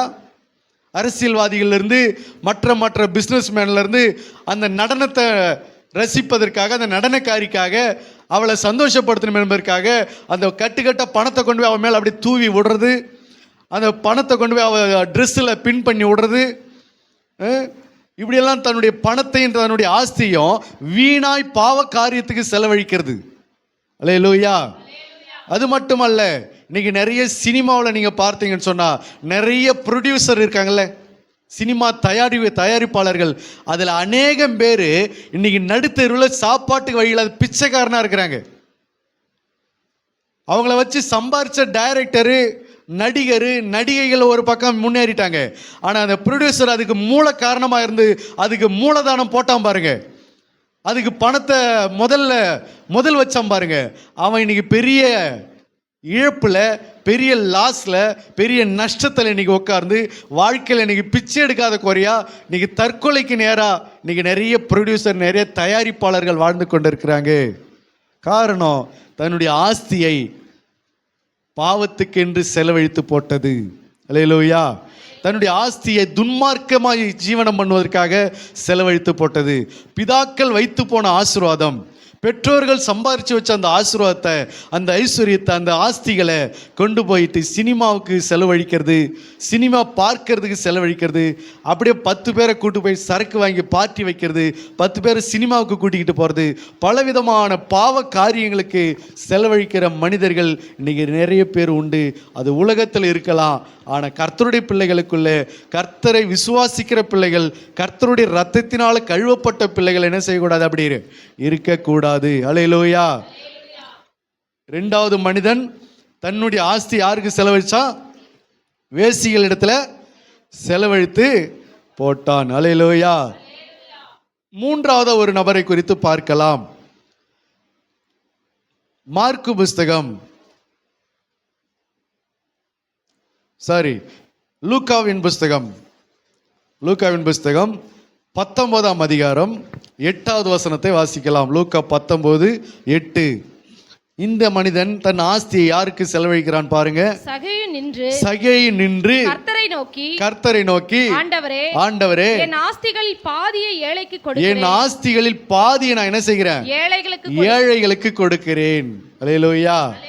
ஒரு சகேயு ஒரு பாவியான மனுஷன் தான். ஆனா ஆண்டவராகிய இயேசு கிறிஸ்துவினிடத்துல வந்தபோது அவன் பணத்தை குறித்து அவன் இப்படி சிந்திக்கிறான், என் ஆஸ்திகளை நான் யாருக்கு கொடுக்குறேன்? பாதியை நான் ஏழைகளுக்கு கொடுத்துட்றேன். என்ன பண்ண போறேன் வச்சுக்கிட்டு? எவ்வளோ சாப்பிட்ற போறேன்? நானும் என் பிள்ளைகளும் என் குடும்பமும் சம்பாரிச்சு சாப்பிட்டுன்னு சொன்னா கூட நாங்கள் எவ்வளோ சாப்பிட்ற போறோம்? என்னத்தை செலவழிச்சிட போறோம்? பெருசாக நாங்கள் என்ன வாழ்ந்துட போறோம்? அதனால என் ஆஸ்திகளை நான் என்ன செய்யறேன்? பாதியை ஏழைகளுக்கு நான் கொடுத்துறேன்றான். ஒரு ஸ்திரியை குறித்து பார்த்தோம். ஆஸ்தி யாருக்கு செலவழிச்சு போட்டாங்க? வைத்தியர்களுக்கு, ஹாஸ்பிட்டல்களுக்கு செலவழித்தாங்க, மருந்து மாத்திரைகளை செலவழிச்சாங்க. அவங்களுடைய வருமானம் எல்லாம் 12 வருஷம் யாருக்கு ஏதாவது செலவாச்சு? வைத்தியர்களுக்கும் ஹாஸ்பிட்டலுக்கும் ஸ்கேன் எடுக்கும் ட்ரீட்மெண்ட் பண்ணவும் செலவாச்சு. இன்னொரு மனிதனை குறித்து பார்க்கிறோம். அவன் தனக்குண்டான ஆஸ்திகளை யாருக்கு செலவழிச்சான்? வேசிகள் இடத்துல பாவத்துக்கும் பாவ காரியங்களுக்கும் செலவழிச்சு துன்மார்க்கமாக ஜீவனம் பண்ணி போட்டான். 3வது ஒரு மனிதனை பார்க்கிறோம். அந்த மனிதன் சகேயு. அவன் சொல்லுகிறான், என் ஆஸ்தியை நான் யாருக்கு செலவழிக்கிறேன்? பாதியை நான் ஏழைகளுக்கு நான் கொடுத்துட்றேன்றான். அல்லேலூயா. நம்ம ஆஸ்தி எங்க போகணும்? நம்ம ஆஸ்தி என்ன செய்யலாம்? இதையும் ஆண்டவர் சொன்னாரு. ஒரு வசனத்தை வாசிக்கலாம். லூக்காவின் புஸ்தகம் 12:33. லூக்கா 12:33. உங்களுக்கு உள்ளவைகளை விற்று பிச்சை கொடுங்கள், பழமையாய் போகாத பணப்பைகளையும் குறையாத பொக்கிஷங்களையும் பரலோகத்திலே உங்களுக்கு சம்பாதித்து வையுங்கள். அங்கே திருடன் அணுகுவதும் இல்லை, பூச்சி கெடுக்கிறதும் இல்லை. உங்கள் பொக்கிஷம் எங்கே இருக்கிறதோ அங்கே உங்கள் இருதயம் இருக்கும். அல்லேலூயா. ஆண்டவர் இங்க சொல்றாரு, பரலோகத்துல சேர்த்து வைங்க என்று சொல்கிறார். உங்கள் பொக்கிஷத்தை, உங்கள் ஆஸ்திகளை, உங்களுடைய ஐஸ்வர்யத்தை எங்க சேர்த்து வைங்க? பரலோகத்துல சேர்த்து வைங்க. பரலோகத்துல சேர்த்து வச்சீங்கன்னா அங்க யாரு திருட மாட்டா? திருடன் திருட மாட்டான். ஒருவேளை அங்க பூச்சி அது என்ன செய்யாது? துரு, இதெல்லாம் பூச்சி துருலாம் அதை என்ன செய்யுது? கெடுக்காது. நம்ம வீட்டில் பணத்தை வச்சா என்ன ஆகுது? செல் அரிச்சிருது. ஏலோயா. ஒன்றும் இல்லை, காணிக்கை பெட்டியில் வச்சிருந்த பணத்தை செல் அரிச்சிருச்சு. ரொம்ப நாள் கழிச்சு காணிக்கை பெட்டி திறந்து பார்த்தா அது உள்ளே இருக்கிற பணம் எல்லாம் நோட்டாக இருந்தது ஃபுல்லாக என்ன ஆகிடுதுங்க? எல்லாம் பூச்சி அரிச்சு போய் ஓட்டையாக இருக்குது. அதில் ஒரு சில காசு தான் மட்டும்தான் மிஞ்சுது. அது மொத்தம் எவ்வளோ இருந்துச்சுன்னா ஒரு 3000 ரூபாய் இருந்துச்சு, அவ்வளோதான். ரொம்ப வருஷமாக அந்த காணிக்கை பெட்டியை தொடாமலே வச்சுருந்தது. அதுக்கப்புறம் அது திறந்து பார்த்த உடனே அது பூச்சிலாம் உள்ளே நிறையா கெடுத்து போட்டு வச்சுருந்தது. அதனால தான் ஆண்டவர் சொல்கிறாரு, இங்கே நீங்கள் பணத்தையும் பொருளாதாரத்தையும் இங்கே சேர்த்தீங்கன்னு சொன்னால் அது எங்கே என்ன செய்யப்படும்? ஒரு வேளை திருடன் திருடிட்டு போவான், கொள்ளடிக்கிறவன் கொள்ளடிச்சிட்டு போவான். அல்லேலூயா. இல்லைன்னா என்ன ஆகும்? பூச்சி செல்லு அது என்ன செஞ்சிடும்? அரிச்சு போட்டுரும். அதனால் அது கெட்டு போகும், அது வேஸ்ட்டாக போகும்ன்றார். அதனால் உங்கள் பணத்தை, உங்கள் ஆஸ்தியை எங்கே சேர்த்து வைங்க? உங்கள் பொக்கிஷங்களை பரலோகத்தில் சேர்த்து வைங்கன்றார். இப்போ நான் கேட்குறேன், பரலோகத்தில் எப்படி சேர்ப்பீங்க? இங்கே என்ன நீங்கள் பேங்க்கில் போய் டெபாசிட் பண்ணிவிடுங்க, எங்கேயாவது வட்டிக்கு விட்டு சேர்த்து வைப்பீங்க. பரலோகம், உங்கள் பணம் பரலோகம் போகணுன்னா எப்படி போவோம்? தேவ தூதனை வர வச்சு கொடுத்து அனுப்புவீங்களா? ஆண்டவரே காபிரியல் தூதன் அனுப்புங்க ஆண்டவரே, மிகாவேல் தூதன் அனுப்புங்க ஆண்டவரே, இந்த மாதம் ஒரு 5000 ரூபாய் என்கிட்ட இருக்குது, அதை எடுத்து போய் பரலோகத்தில் வைக்க சொல்லுங்கள், என் பேரில் வைக்க சொல்லுங்கள், என்னுடைய லாக்கர்லேயே அங்கே வைக்க சொல்லுங்கள், நான் வரும்போது அதை நான் சேர்த்துக்கொள்ளும் அப்படி சொல்ல முடியுமா? எட்டு போய் வைக்க முடியுமா? எப்படி வைப்போம்? ஆண்டவர் சொன்னார்ல, உங்கள் பொக்கிஷங்களை எங்கே சேர்த்து வைங்க? பரலோகத்தில் சேர்த்து வைங்க. எப்படி நம்ம பரலோகத்தில் சேர்க்க முடியும்? இப்படிதான் உங்களுக்கு உண்டானதை விற்று என்ன செய்யுங்க, ஏழைகளுக்கும் தரித்திருக்கும் பிச்சை கொடுங்கள்னாரு. அங்க பிச்சை கொடுக்கும்போது அது எங்க போகுது? பரலோகம் டிரான்ஸ்ஃபர் ஆயிடுது. அல்லேலூயா. இன்னைக்கு யாருக்குமே பிச்சையே கூட கொடுக்க மாட்டேன். பிச்சை கொடுக்காததுக்கு ஒரு காரணம், அவங்களாம் ஏமாத்தி சாப்பிட்றான். பிச்சை கொடுக்க உனக்கு மனசு இல்லை, பிச்சை கொடுப்பதற்கு உனக்கு மனம் இல்லை, தான தர்மம் பண்ணுவதற்கு உனக்கு மனம் இல்லை. ஆனால் காரணம் எப்படி இருக்குது? அவங்களாம் ஏமாற்றி சாப்பிட்றாங்க, அவங்களாம் கொடுக்கக்கூடாது. அவன் மட்டும் இல்லை, நீ எவனுக்குமே கொடுக்க மாட்டேன். கொடுக்க மனமில்லாத ஆள் எவன் கெஞ்சினாலும், எவன் ரத்த கண்ணீர் வடித்தாலும் என்ன செய்ய போகிறதில்ல, கொடுக்க போகிறது கிடையாது. அதுக்கு பதிலாக அவங்க ஒரு ரீசன் சொல்லுவாங்க, அவங்களாம் ஏமாற்றி சாப்பிட்றாங்க, அவங்களுக்கு என்ன செய்யக்கூடாது, கொடுக்கக்கூடாது. அப்படி சொல்கிறவங்கள நீ பார்த்துக்கலாம், யாருக்குமே அவங்களால என்ன பண்ண முடியுது, கொடுக்கவே முடியாது. ஏன்னா அவங்க எப்போல்லாம் கொடுக்கணுன்ற ஒரு சூழ்நிலை வருதோ அப்போல்லாம் ஒரு காரணத்தை கண்டுபிடிப்பாங்க. இவங்க யார், இவங்க எப்படி ஏமாற்றி சாப்பிட்றாங்களா, எதுக்கு வாங்குறாங்க? அப்புறம் ஒன்று சொல்லுவாங்க, உங்களுக்கு கைகால் நல்லா தானக்குது. இது ஒரு டைலாக்கு. கொடுக்க மனதில்லைன்னா உனக்கெல்லாம் கைகால் நல்லா தானக்குது அப்படின்றது. கொடுக்க மனதில்லைன்னா நீ ஏமாற்றி சாப்பிட்ற. ஏமாற்றி சாப்பிட்றவங்க உண்டு தான், அது நிறைய பேர் இருக்க தான் செய்கிறாங்க. அது ஒரு பக்கம் விடுங்க. நான் சொல்கிறது, கொடுக்க மனமில்லாத ஆள் யாருக்குமே கொடுக்க மனதில்லை. குடும்பத்தில் கூட யாருக்கும் என்ன செய்ய முடியாது, கொடுக்க முடியாது. சகோதரர்களுக்கு யாரும் கொடுக்க முடியாது, யாருக்கும் கொடுக்க முடியாது. பக்கத்து வீட்டில் யாராவது இருந்தால் கூட கொடுக்க முடியாது. வயசானவங்களை யாராவது கொடுக்க முடியாது. சாப்பாட்டுக்கு வழி இல்லைனாலும் கொடுக்க முடியாது. ஏன் அப்படின்னா அது காரணம் அவங்க கிடையாது, கொடுக்க மனதில்லாததான் காரணம். அல்லேலூயா. அதனால நீங்க கொடுக்காம இங்கேயே செலவழிச்சு இங்கே சேர்த்து வச்சுக்கிட்டு இருந்தீங்கன்னா பரலோகம் போகும்போது உங்களுடைய நிலைமை எப்படி இருக்கும்? பரலோகம் போகும்போது அங்கே என்ன செய்வீங்க யோசிச்சு பாருங்க. ஒரு வசனத்தை வாசிங்க. பிலிப்பியர் 2ஆம் அதிகாரம் 14வது வசனத்தை வாசிக்கலாம். பிலிப்பியர் 2:14.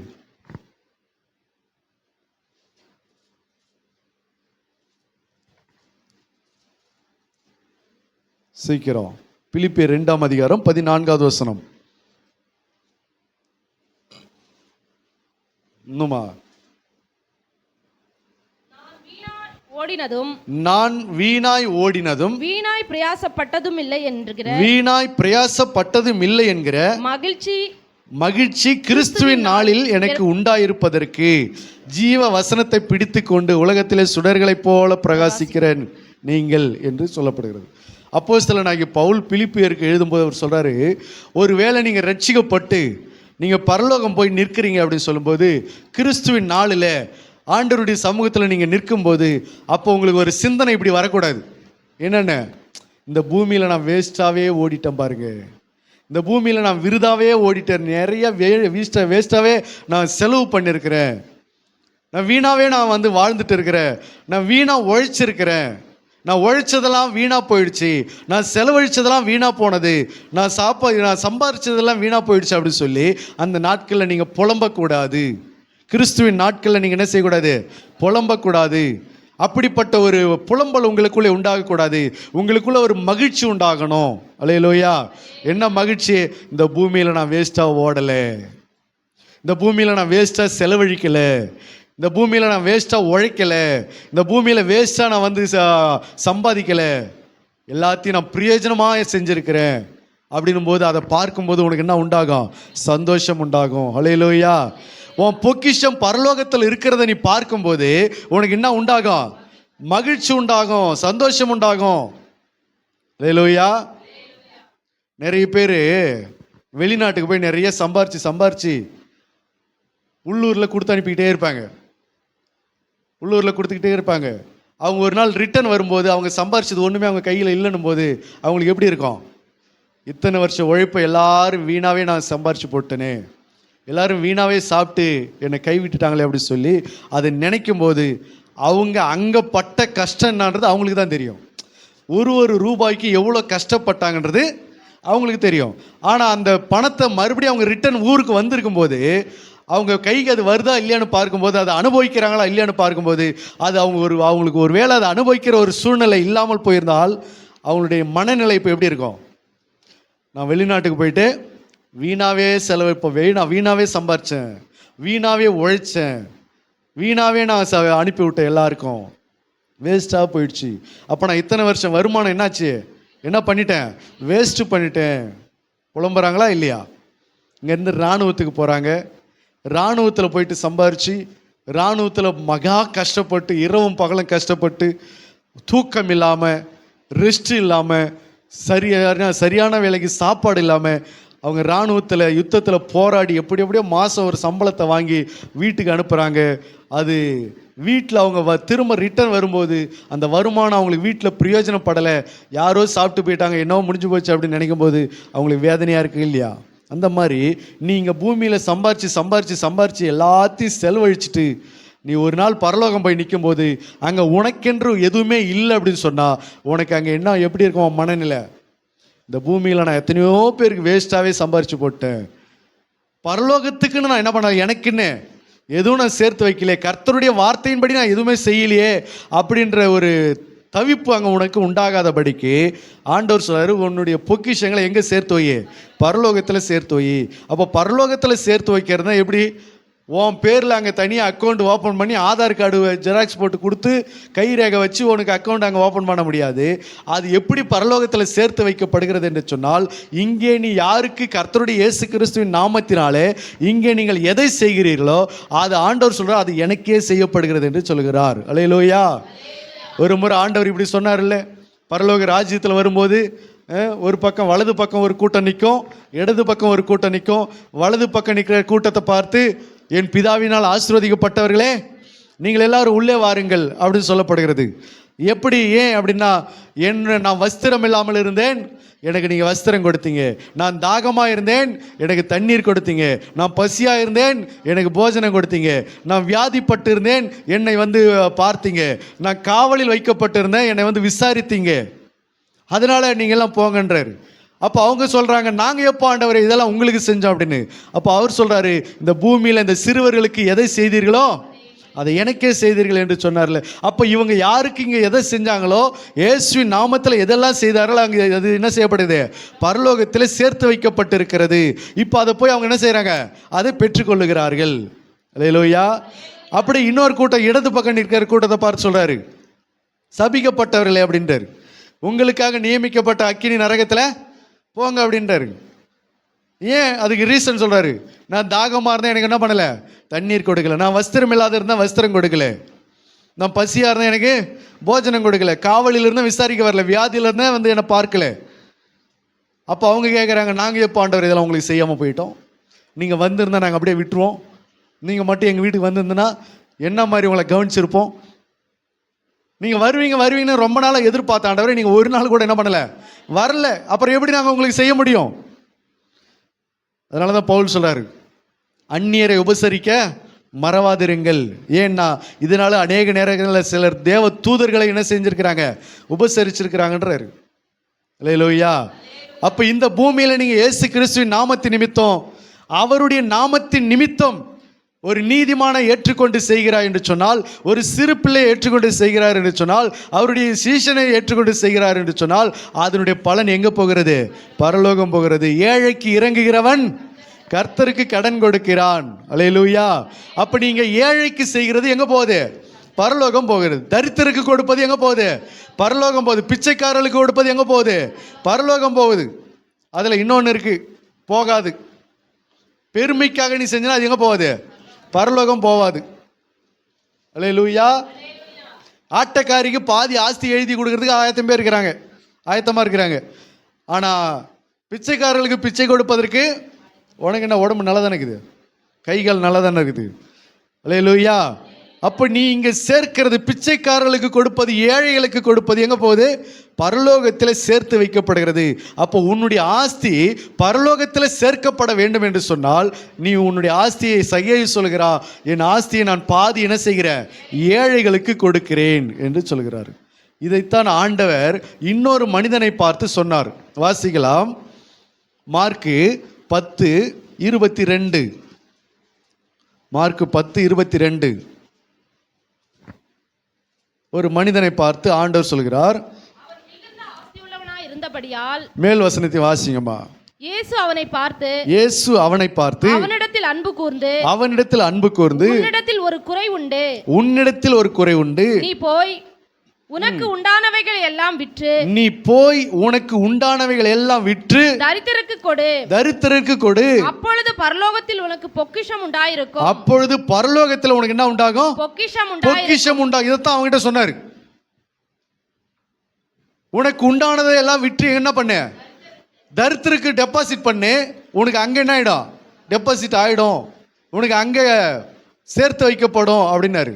அவனும் அவன் மிகுந்த ஆஸ்தியுள்ளவனாய் இருந்தபடியால் இந்த வார்த்தையை கேட்ட உடனே மனமடிந்து துக்கத்தோடே போய்விட்டான். பாருங்க, அப்படி என்ன துக்கமா போற அளவுக்கு என்ன சொல்லிட்டாரு?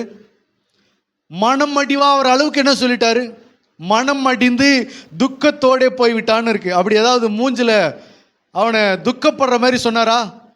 அவன் முகம் வெக்கப்படுற மாதிரி ஏதாவது சொன்னாரா? இல்லையே. என்ன சொன்னார்? உனக்கு உண்டானதை எல்லாத்தையும் விட்டு என்ன பண்ண?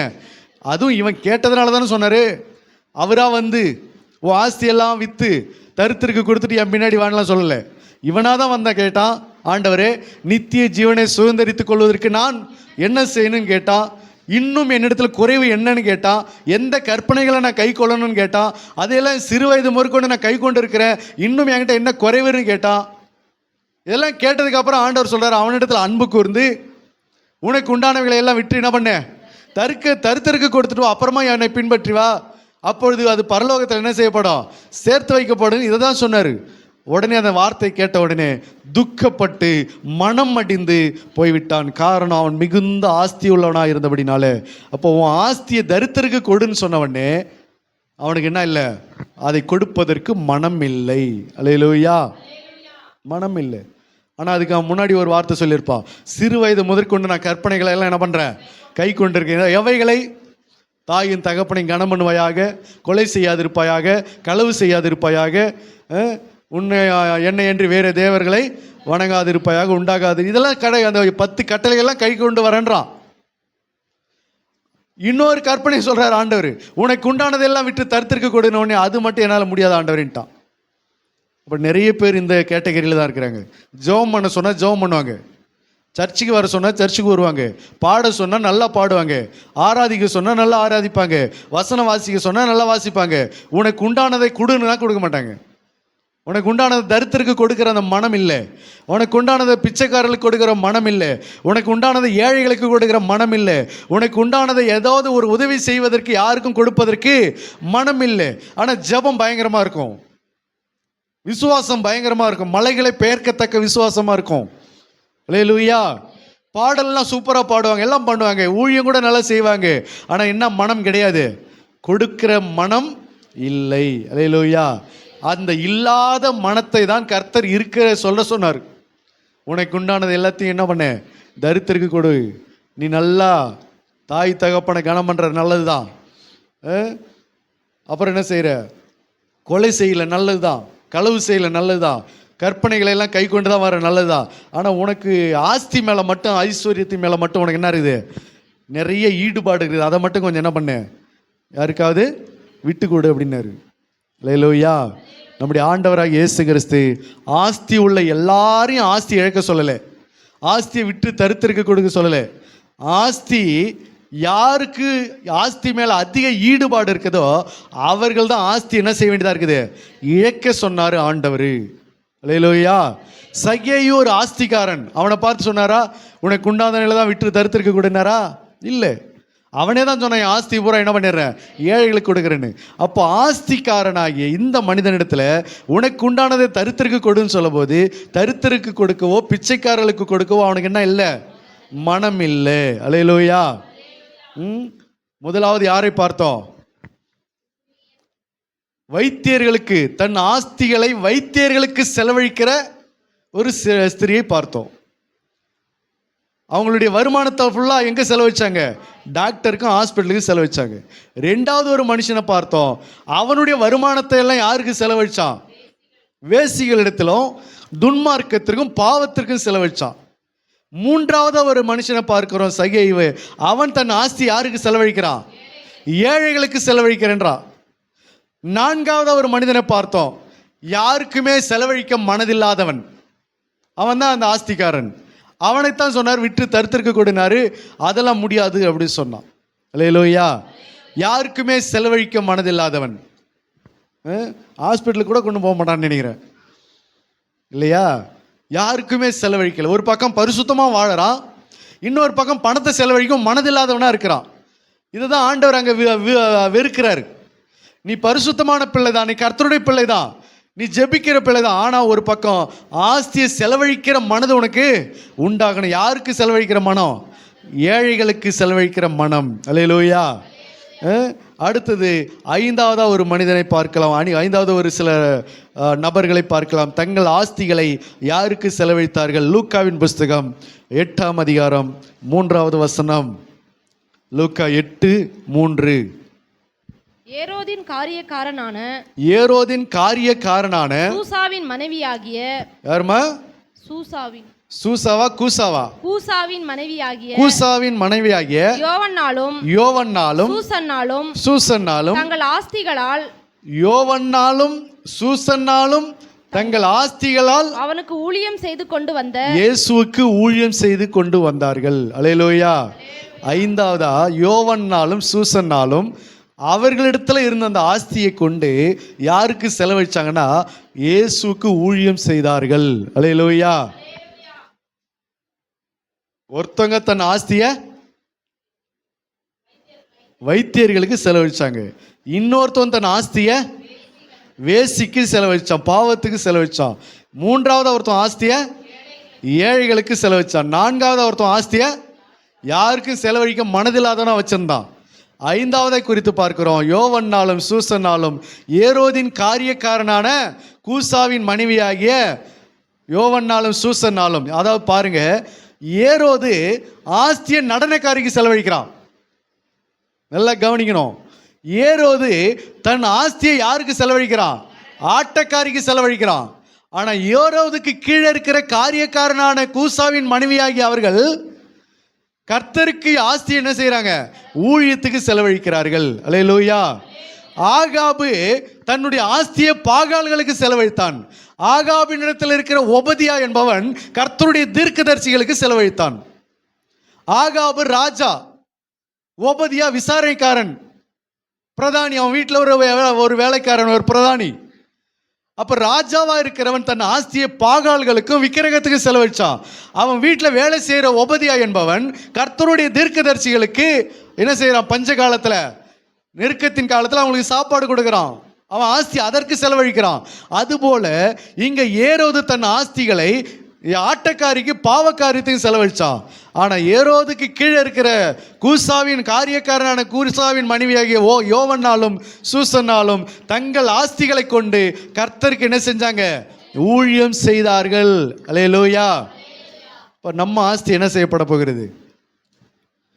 ஒன்று, ஏழைகளுக்கு செலவழிக்கணும், தரித்திரருக்கு செலவழிக்கணும், இல்லை பரலோக ராஜ்யத்துக்கு செலவழிக்கணும், இல்லை உன் கைகளின் பிரயாசத்தை நீயும் உன் குடும்பமும் சாப்பிட்டு பரலோக ராஜ்யத்துக்கு என்ன செய்யணும்?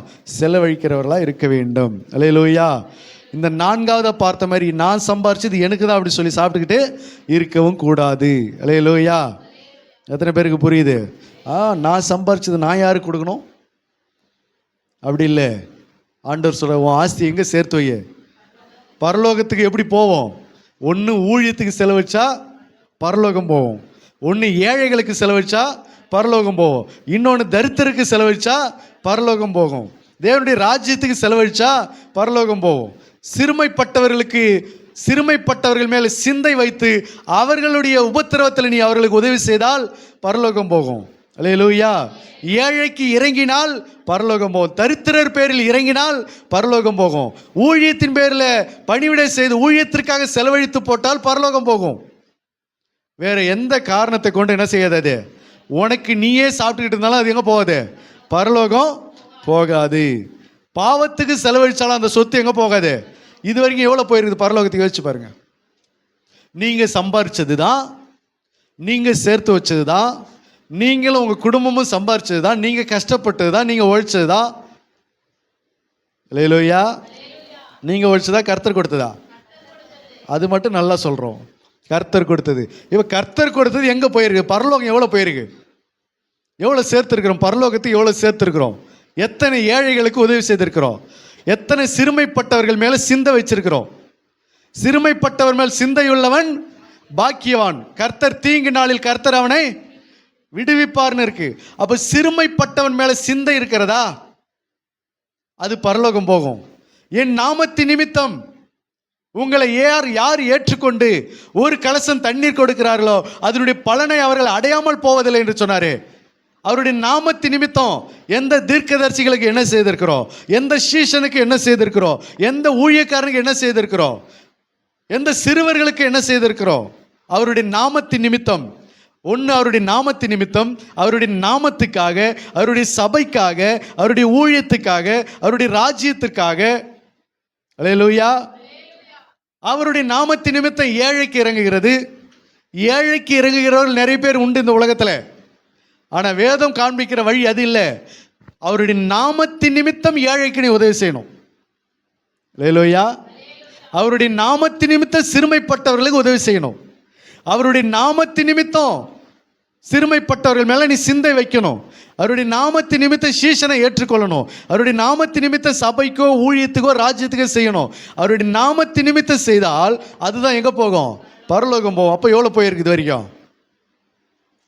இனிமே தான் பாஸ்டர் அனுப்பணும். அல்லேலூயா. அப்போ சேர்த்து சேர்த்து சேர்த்து சேர்த்து இங்கேயே வைக்காதீங்க. எங்கேயே வச்சுக்கிட்டு இருக்காங்க தெரியுமா? பேங்க்கில் போட்டு வைக்கிறது, இல்லைன்னா வட்டிக்கு விட்டு வைக்கிறது, இல்லைன்னா யார்கிட்ட கொடுத்து வைக்கிறது, இல்லைன்னா கை மாத்தா கொடுக்கறது, இல்லைன்னா நிலம் வாங்கி போடுறது, இல்லைன்னா வீடு வாங்கி போடுறது, இல்லைன்னா நகை வாங்கி போடுறது, இல்லைன்னா ஆடு மாடு வாங்கி போடுறது, இல்லைன்னா எங்கேயாவது ஏதாவது பிஸ்னஸை போட்டு வைக்கிறது, ஏதாவது டபுளாக வருன்ற அந்த ஸ்கீமில் போட்டு வைக்கிறது. அப்போ சம்பாதிக்கிறதையெல்லாம் எங்கேயோ போட்டு வச்சுன்னு இருக்க, இங்கவே தான் போயிட்டு இருக்க. அப்போ அங்கே போகும்போது கிறிஸ்துவின் நாளில் நீ நிற்கும்போது உனக்கு அது மகிழ்ச்சி கொடுக்காது. அல்லேலூயா. அப்போ இங்கே போடுகிறது மட்டுமல்ல அப்படின்னா அப்போ இங்கே சேர்க்கக்கூடாதா பாஸ்டர்? அப்படி போயிடக்கூடாது. இங்கே நீங்கள் சேர்த்து வைங்க. இதை விட எங்கே அதிகமாக சேர்த்து வைங்க? பரலோகத்தில் சேர்த்து வைங்க. ஏன்னா வீடும் வாஸ்தியும் பிதாக்கள் வைக்கிற சுதந்திரம். உன் பிள்ளைகளுக்கு இங்கே நீ சேர்த்து வைக்கணும். உன் பிள்ளைகளுக்கு இங்கே என்ன பண்ணணும்? நிலம் வாங்கி போடணும். உன் பிள்ளைகளுக்கு வீடு வாங்கி வைக்கணும். உன் பிள்ளைகளுக்கு நகை நட்டு வாங்கி போடணும். உன் பிள்ளைகளுக்கு பேங்க்கில் டெபாசிட் வைக்கணும், அமௌண்ட் இருக்கணும். உன் பிள்ளைகளுக்கு அடுத்தது அது பிதாக்கள் வைக்கிற சுதந்திரம். வீடும் வாசலும் வீடும் ஆஸ்தியும் பிதாக்கள் வைக்கும் சுதந்திரம். அப்போ உன் பிள்ளைகளுக்கு நீங்கள் வச்சுட்டு போகிற சுதந்திரம். பெற்றோர்கள் பிள்ளைகளுக்கு என்ன வைக்கணும்? சுதந்திரம் வச்சுட்டு போகணும். ஆகையினால உன் பிள்ளைகளுக்கு இங்கே சுதந்திரம் வைக்கணும். அதே சமயத்தில் உன் பிள்ளைகளுக்கு நீ கற்றுக் கொடுத்து நீயும் கடைபிடிச்சு உன் ஆஸ்தியை கொண்டு போய் எங்கே சேர்க்கணும்? ஒருவேளை நான் இன்னைக்கு செத்தால் என் ஆஸ்தி அங்கே வருமா? ஒருவேளை நான் அடுத்த மாதம் எல்லாத்தையும் சம்பாரிச்சுட்டு நான் இழந்துட்டுனா, நான் இறந்து போயிட்டேன்னா என்னுடைய ஆஸ்தி அங்கே இருக்குமா? எத்தனை ஏழைகளுக்கு நான் உதவி செய்திருக்கிறேன்? எத்தனை குருடர்களுக்கு நான் உதவி செய்திருக்கிறேன்? எத்தனை பாவிகளுக்கு நான் வழிகாட்டுவதற்கு என்னுடைய பணத்தை செலவழித்திருக்கிறேன்? எத்தனை பேர் ரட்சிக்கப்படுவதற்காக என் பணத்தை செலவழிச்சிருக்கிறேன்? எத்தனை பேர் சுகம் அடைவதற்காக என் பணத்தை செலவழிச்சிருக்கிறேன்? எத்தனை பேருடைய வாழ்க்கைக்கு ஆதாரத்துக்காக என்னுடைய தேவைகளை சந்திச்சிருக்கிறேன்? அல்லேலூயா. ஆகையினால எங்கே சேர்த்து வைங்க? உங்கள் ஆஸ்தி எங்கே சேர்க்கப்படட்டும்? பரலோகத்தில் சேர்க்கப்படட்டும். ஒருவேளை நீங்கள் என்னைக்கு போனாலாங்க உங்களுக்கு கர்த்தர் அதை நினைப்பதற்கும் வேண்டிக் கொள்வதற்கும் அதிகமாக செய்வாராக. அல்லேலூயா. அதனால தான் ஆண்டவருடைய வேதம் இப்படி சொல்லுகிறது. எபிரேயர் 10:34 கர்த்தருக்காக என்ன செய்தாங்க பாருங்க. எபிரேயர் 10:34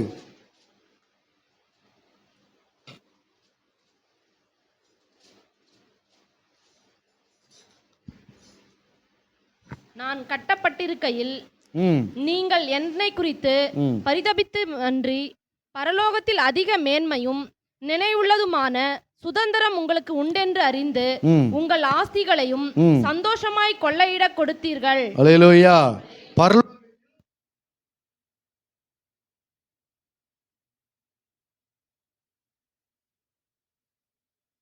கொடுத்தீர்கள். அல்லேலூயா, அல்லேலூயா. ஆகையினால பரலோக ராஜ்யத்தின் நிமித்தம் நீங்கள் அங்கே சேர்த்து வைக்க வேண்டும். பரலோகத்தில் உங்களுக்கு பொக்கிஷங்களை சேர்த்து வைங்கள் என்று இது நான் சொல்லலை, கர்த்தர் சொன்னார். அல்லேலூயா. ரெண்டாவது, இதை நீங்கள் கவனமாக சிந்திக்கணும். என்னுடைய ஆஸ்தி பரலோகத்துக்கு போகணுன்னா எப்படி போகும், அதை நீ சிந்திச்சு பார்க்கணும். இங்கேருந்து வெளிநாட்டுக்கு போகணுன்னா எப்படி அனுப்பலாம்? பார்சல் சர்வீஸில் அனுப்பலாம். வெளிநாட்டில் இருக்கிற பணம் இங்கே வரணும்னா மணி டிரான்ஸ்ஃபரில் போட்டுடலாம், அக்கௌண்ட்டில் போட்டுடலாம், இங்கே வந்துடும். வெளிநாட்டில் சம்பாதிக்கிற பணம் இங்கே வந்துடும், இங்கே சம்பாதிக்கிற பணம் அங்கே போயிடும். அங்கே சேர்க்கிற பொருள் இங்கே வரும், இங்கேருந்து கொடுத்து அனுப்புகிற பொருள் அங்கே போயிடும். ஆனால் இங்கேருந்து பரலோகத்துக்கு எப்படி அனுப்புவீங்க? எந்த டிரான்ஸ்ஃபர் எப்படி பண்ணுவீங்க? எந்த அக்கௌண்ட்டில் போடுவீங்க? ஜிபே பண்ணுவீங்களா? பேடிஎம்மில் போடுவீங்களா? எந்த பேங்க் அக்கௌண்ட்டில் போடுவீங்க? எப்படி போட்டால் அங்கே போகும்? ஒருவேளை அங்கே போடலை அப்படின்னா அங்கே போகும்போது உங்களுக்கு அங்கே என்ன இருக்கும்? அங்கே நீங்கள் என்ன சேர்த்தீங்க? இங்கே சேர்க்கிறது கொஞ்சம்தான், அங்கே சேர்க்கிறது அதிகம். ஏன்னா என்னைக்கு போனாலும் அது உனக்கும் தேவைப்படாங்க, உன் பிள்ளைகளுக்கு அது சேர்த்து வைக்கப்படும். அல்லேலூயா. அது திருடப்படாது, அது கெடுக்கப்படாது, அது ஏமாற்றப்படாது. இங்கே சேர்த்து வைக்கப்படுகிறது என்ன ஆகுது? ஏமாற்றப்படுகிறது. 1 லட்ச ரூபா கொடுத்தா என்ன பண்ணிடுறாங்க? ஏமாத்திடுறாங்க. 2 லட்ச ரூபா கொடுத்தா என்ன பண்ணிடுறாங்க? ஏமாத்திடுறாங்க. நிலத்தை வாங்கினா ஏமாத்திடுறாங்க. தவறான டாக்குமெண்ட்லாம் கொடுத்து என்ன பண்ணிடுறாங்க? தப்பான நிலத்தை கொடுத்து ஏமாற்றி எழுதி வாங்கிடுறாங்க. அல்லேலூயா. அப்போ இங்கே எல்லாமே என்ன செய்யப்படுகிறது? ஏமாற்றப்படுகிறது, அதான் திருடப்படுகிறது. பேங்க்லேயும் மோசடி, எழுதி வாங்கிறாங்க. 1008 கையெழுத்து வாங்கி எழுதி வாங்கிடுறாங்க.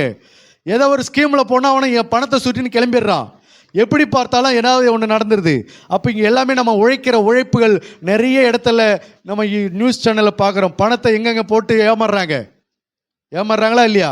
பேங்க்கில் போட்டு ஏமாறுறாங்க, ஃபண்டு போட்டு ஏமாறுறாங்க, நிறைய டெபாசிட் பண்ணி ஏமாந்துடுறாங்க. அப்படியெல்லாம் இன்றைக்கி ஏமாறுகிற நிலைமை அனுபவம் இன்றைக்கி இருக்கிறது. ஆனால் ஏமாற்றப்படாத ஒரே ஒரு பேங்க் எங்கே தான்? பரலோகம். ஹல்லேலூயா. அங்கே நீங்கள் நினைப்பதற்கு வேண்டிக் கொள்வதற்கும் வட்டியை முதலோட சேர்த்து கொள்வீர்கள். ஆகையினால உங்கள் ஆஸ்தி யாருக்கு செலவழிக்கப்படட்டும்? தேவனுக்கென்றும், தேவனுடைய ராஜ்யத்திற்கென்றும், ஊழியத்திற்கென்றும், ஏழைகளுக்கென்றும், தரித்திரர்களுக்கென்றும், பிச்சைக்காரர்களுக்கென்றும் என்ன செய்யுங்க? கொடுத்து பரலோகத்தில் உங்கள் பொக்கிஷங்களை சேர்த்து வைங்க. உங்கள் ஆஸ்தியை ஹாஸ்பிட்டலுக்கே செலவழிக்காதீங்க. உங்கள் ஆஸ்தியை பாவத்துக்கு செலவழிக்காதீங்க. உங்கள் ஆஸ்தியை நீங்களே சாப்பிட்டுட்டு நீங்களே அனுபவிச்சுட்டு உட்காந்துட்டு இருக்காதீங்க. உங்கள் ஆஸ்தியை பரலோகத்தின் மகிமைக்கென்றும் கர்த்தருக்கென்றும் செலவழித்து போடுங்கள். கர்த்தர் உங்களை ஆசீர்வதிப்பாரா.